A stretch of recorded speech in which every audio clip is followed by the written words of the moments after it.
AIIMS ಕಿಚನ್ಗೆ ಸ್ವಾಗತ. ಇವತ್ತು ತುಂಬಾ ಸುಲಭವಾಗಿ ಅಕ್ಕಿ ರೊಟ್ಟಿನ ಹೇಗೆ ಮಾಡೋದು ಅಂತ ತೋರಿಸ್ಕೊಡ್ತಾ ಇದ್ದೀನಿ. ಯಾರಿಗೆ ರೊಟ್ಟಿ ಮಾಡೋಕ್ಕೆ ಬರೋದಿಲ್ವೋ ಅವರು ಕೂಡ ತುಂಬ ಸುಲಭವಾಗಿ ಮಾಡ್ಕೊಬೋದು. ಅಷ್ಟೇ ಮೃದುವಾಗಿ ಬರುತ್ತೆ ರೊಟ್ಟಿ, ಸಂಜೆವರೆಗೂ ಕೂಡ ಗಟ್ಟಿ ಆಗೋದಿಲ್ಲ. ಬನ್ನಿ ಇವಾಗ ಅದು ಹೇಗೆ ಮಾಡೋದು ಅಂತ ನೋಡೋಣ.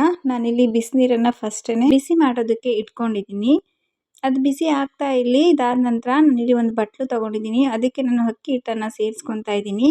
ಅಕ್ಕಿ ಹಿಟ್ಟು ಮನೇಲೆ ತೊಳೆದು ಒಣಗಿಸಿ ಮಿಲ್ ಮಾಡಿಸ್ಕೊಂಡ್ರೆ ತುಂಬ ಚೆನ್ನಾಗಿ ಬರುತ್ತೆ.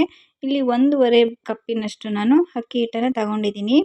ಇದಕ್ಕೆ ಸ್ವಲ್ಪ ಉಪ್ಪನ್ನು ಹಾಕ್ಕೊತಾ ಇದ್ದೀನಿ, ರುಚಿಗೆ ತಕ್ಕಷ್ಟು ಉಪ್ಪು. ನೋಡಿ ಈ ಥರ ಚೆನ್ನಾಗಿ ಕುದಿಬೇಕು, ಮಳ್ಳಬೇಕು ನೀರು ಚೆನ್ನಾಗಿ ಕಾದಾದ ನಂತರ ನನಗೆ ಅಕ್ಕಿ ಹಿಟ್ಟಿಗೆ ಸೇರಿಸ್ಕೊತಾ ಇದ್ದೀನಿ. ಒಂದೇ ಸಲ ಹಾಕ್ಕೊಂಬೇಡಿ, ನಮಗೆ ಅದ ಗೊತ್ತಾಗೋದಿಲ್ಲ. ಇಲ್ಲಿ ಸ್ವಲ್ಪನೇ ಸೇರಿಸ್ಕೊತಾ ಇದ್ದೀನಿ ನಾನು. ಸ್ವಲ್ಪ ಹಾಕ್ಕೊಂಡು ಮಿಕ್ಸ್ ಮಾಡ್ಕೊಳ್ಳಿ, ಆಗ ನಮಗೆ ಗೊತ್ತಾಗುತ್ತೆ. ಸ್ವಲ್ಪ ಗಟ್ಟಿ ಆಗ್ತಾ ಬರುತ್ತಲ್ಲ, ಆವಾಗ ನಮಗೆ ನೀರು ಸಾಕು ಅನಿಸುತ್ತೆ. ನೋಡಿ ಈಗ ಚೆನ್ನಾಗಿ ನೀರು ಕುದ್ದಿರೋದ್ರಿಂದ ಅಕ್ಕಿ ಹಿಟ್ಟನ್ನು ಕೂಡ ರೊಟ್ಟಿ ಮಾಡಬೇಕಾದ್ರೆ ತುಂಬ ಚೆನ್ನಾಗಿ ಬರುತ್ತೆ. ನಾನೀಗ ಪೂರ್ತಿ ನೀರು ಕೂಡ ಸೇರಿಸ್ಕೊಂಡು ಚೆನ್ನಾಗಿ ಮಿಕ್ಸ್ ಮಾಡ್ಕೊಳ್ಳಿ. ಹಸಿಟ್ಟೆಲ್ಲ ಪೂರ್ತಿ ಹೊಂದ್ಕೋಬೇಕು. ಎಲ್ಲ ಕೂಡ ಚೆನ್ನಾಗಿ ಹೊಂದಿಸಿ ಇದನ್ನು ತಣ್ಣಗಾಗೋವರೆಗೂ ಬಿಟ್ಬಿಡಬೇಕು. ಇದನ್ನು ತುಂಬ ಸುಡ್ತಾ ಇರೋದ್ರಿಂದ ನಮಗೆ ನಾದ್ಕೊಳ್ಳೋಕ್ಕೆ ಆಗೋದಿಲ್ಲ. ಅದಕ್ಕೋಸ್ಕರ ತಣ್ಣಗಾಗೋದಕ್ಕೆ ಬಿಟ್ಟ ಮೇಲೆ, ತಣ್ಣಗಾದ್ಮೇಲೆ ನಾವು ಕಲಿಸ್ಕೊಬೇಕು. ಈಗ ಒಂದು 10 ನಿಮಿಷ ಬಿಟ್ಟಾದಮೇಲೆ ತಣ್ಣಗಾಗೋಗುತ್ತೆ. ಇವಾಗ ನಾವು ಕೈಯಲ್ಲಿ ಚೆನ್ನಾಗಿ ನಾದ್ಕೊಬೇಕು. ನಾವು ಅಕ್ಕಿ ರೊಟ್ಟಿ ಮಾಡಬೇಕಾದ್ರೆ ಏನು ಮೇಯ್ನ್ ಅಂದರೆ ಇದೇ ಮೇಯ್ನ್. ನಾವು ಕೈಯಲ್ಲಿ ಎಷ್ಟು ಚೆನ್ನಾಗಿ ನಾದ್ತೀವಿ ರೊಟ್ಟಿ ಅಷ್ಟೇ ಚೆನ್ನಾಗಿ ಬರುತ್ತೆ. ಮತ್ತು ಎಲ್ಲೂ ಕೂಡ ಬಿರುಕು ಬಿಡೋದಿಲ್ಲ, ಎಲ್ಲೂ ಕೂಡ ಒಡಕು ಬರೋದಿಲ್ಲ. ಅಷ್ಟು ಚೆನ್ನಾಗಿ ನಾವು ರೊಟ್ಟಿನ ತಟ್ಕೊಬೋದು.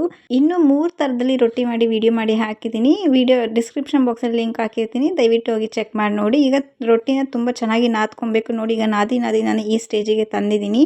ಸ್ವಲ್ಪ ರೊಟ್ಟಿ ಹಿಟ್ಟು ಸಾಫ್ಟಾಗಿ ಇರಬೇಕು, ಆಗಲೇ ನಮಗೆ ರೊಟ್ಟಿ ತೊಟ್ಟಗೆ ಸಾಧ್ಯ. ತುಂಬ ಗಟ್ಟಿಯಾಗಿ ಮಾಡಿಕೊಂಡ್ರೆ ನಮಗೆ ರೊಟ್ಟಿ ತಟ್ಕೊಳ್ಳೋಕ್ಕೆ ಬರೋದಿಲ್ಲ.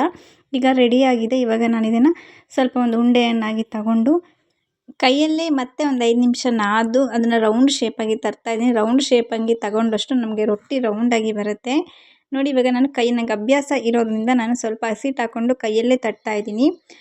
ವಿಡಿಯೋನ ಎಲ್ಲೂ ಸ್ಕಿಪ್ ಮಾಡದೆ ಪೂರ್ತಿ ವಿಡಿಯೋ ನೋಡಿ. ರೊಟ್ಟಿ ಬೇಯೋದು ಕೂಡ ಒಂದು ವಿಧಾನ, ಮುಂದೆ ಅದನ್ನು ಹೇಳ್ತೀನಿ.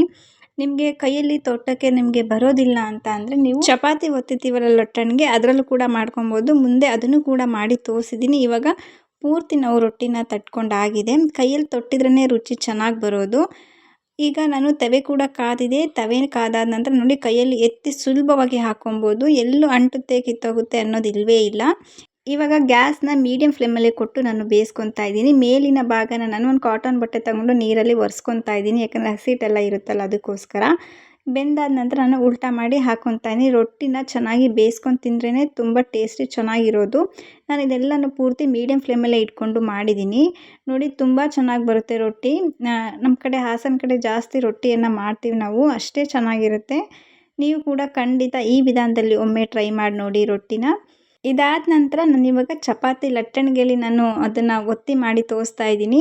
ನೋಡಿ ಅದನ್ನು ಕೂಡ ಕೈಯಲ್ಲಿ ಸ್ವಲ್ಪ ರೌಂಡ್ ಶೇಪನ್ನು ಮಾಡಿ ತಗೊಂಡು ಚಪಾತಿ ಲಟ್ಟಣಿಗೆಯಲ್ಲಿ ನಾನು ಒತ್ತುತ್ತಾ ಇದ್ದೀನಿ. ಇವಾಗ ಹೊಸ್ದಾಗಿ ಮಾಡ್ತಾ ಇರೋದ್ರೆ ನಮಗೂ ಕೈಯಲ್ಲಿ ಹಾಕೋಕೆ ಬರ್ತಾ ಇರಲಿಲ್ಲ, ನಾವು ಕಲಿತಾ ಕಲಿತಿರೋದು. ಈ ಥರ ಮಾಡಿ ನಾವು ಒಂದು ಪ್ಲೇಟ್ ತಗೊಂಡು ಒಂದು ರೌಂಡ್ ಶೇಪನ್ನಾಗಿ ಮಾಡ್ಕೊಬೋದು. ಇದು ತುಂಬ ಸುಲಭ ವಿಧಾನ, ಬಿಸಿನೀರು ಹಾಕಿ ಕಲಿಸೋದು. ನೀವು ಕೂಡ ಒಮ್ಮೆ ಈ ವಿಧಾನದಲ್ಲಿ ಟ್ರೈ ಮಾಡಿ ನೋಡಿ, ತುಂಬ ಈಸಿಯಾಗಿ ಮಾಡ್ಕೊಬೋದು ಮನೆಯಲ್ಲಿ. ಈಗ ಇದು ಕೂಡ ಎತ್ತಿ ನಾನು ತವೆ ಮೇಲೆ ಹಾಕ್ಕೊತಾ ಇದ್ದೀನಿ. ಆವಾಗಲೇ ತೋರಿಸಿದ್ನಲ್ಲ ಸೇಮ್ ಪ್ರೊಸೀಜರಲ್ಲೇ ಮಾಡ್ಕೊಳ್ಳಿ. ಮೇಲಿನ ಭಾಗನ ಒರೆಸಿ ಆಮೇಲೆ ಅದನ್ನು ಉಲ್ಟಾ ಮಾಡಿ ಹಾಕಿ ರೊಟ್ಟಿ ತುಂಬ ಚೆನ್ನಾಗಿ ಬರುತ್ತೆ. ರೊಟ್ಟಿ ಯಾವತ್ತಿಗೂ ಚೆನ್ನಾಗಿ ಬೆಂದ್ರೇ ನಮಗೆ ರುಚಿ ಅಷ್ಟು ಚೆನ್ನಾಗಿರೋದು. ಈ ವಿಧಾನದಲ್ಲಿ ಒಮ್ಮೆ ಟ್ರೈ ಮಾಡಿ ನೋಡಿ. ಈ ರೆಸಿಪಿ ನಿಮಗೆ ಖಂಡಿತ ಇಷ್ಟ ಆಗಿದೆ ಅಂತ ಅಂದ್ಕೊಂಡಿದ್ದೀನಿ. ನೋಡಿ ರೊಟ್ಟಿ ಕೂಡ ಅಷ್ಟೇ ತುಂಬ ಚೆನ್ನಾಗಿ ಬಂದಿದೆ. ಇಷ್ಟು ಹಿಟ್ಟಲ್ಲಿ ಒಂದು 10 ರೊಟ್ಟಿ ಆಗಿದೆ. ಅಷ್ಟೇ ಸಾಫ್ಟಾಗಿ ಕೂಡ ಇರುತ್ತೆ, ಸಂಜೆವರೆಗೂ ಕೂಡ ಗಟ್ಟಿ ಆಗೋದಿಲ್ಲ. ಈ ವಿಡಿಯೋ ಇಷ್ಟ ಆಗಿದರೆ ಸಬ್ಸ್ಕ್ರೈಬ್ ಮಾಡಿ, ಸಪೋರ್ಟ್ ಮಾಡಿ. Thank you for watching.